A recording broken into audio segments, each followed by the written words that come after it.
This headline news is brought to you by زمانگ د طالب العلمی زمانه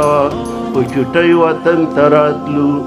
نو غازي بیک یو جومات ته مازه تستانه شو ماسپښین مو چې مونځ مو کوي او سپین ږیري راته ویل طالبانو چېرته ځئ هلته په دې ناوګۍ کې هغه وخت کې مدرسه وه مونږ ویل د ناوګۍ مدرسې له ځو نو سپین ږیري راپسې رامنډې کړې ویل د هغه کافرو مدرسې له او جنګ جوړ شو نو خلکو ورته ردې بدې وکړې سپین ږیري ته چې ته لغزېدلی او دار چا سره کار دي او بیا ماښام نه وروسته ستاسو دې ناوګۍ ته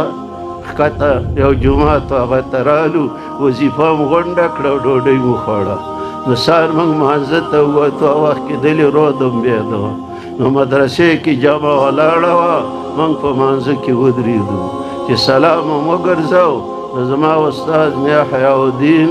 رحمه الله د سپوڅۍ هغه په دې کې مدرس و شاګی بابا رحمه الله مدرس و او دارنګې مولانا عبدالحلیم صاحب الله دې په ټولو رحم وکړي نو چې سلام موږ وګرځو نو هغه کې زموږ طالبان ملګري وو یو محمد اجان مولوي صاحب د کمانګرې او یو شعیب مولوي صاحب د لوی جوړ هغوی ستړي مشي وکړو وخت کې د غریبۍ دور د چې او مې او سطې وکړو خو د مولانا عبدالحلیم والد محترم هغو ته په کار شویل زه به یې چیله بوځم نو چې د هغه دیرې له رالو نو موږ پکې دا درې واړه استادان ولیده او ډېر خوشحاله شو بیا مدرسې له ورته لاړو او وتلو علیهم نبأ آدم بالحق په دې رکو د صورت مائدې درس و هغه م واورېد او بیا خپل کلي ته لاړو نو دور داسې و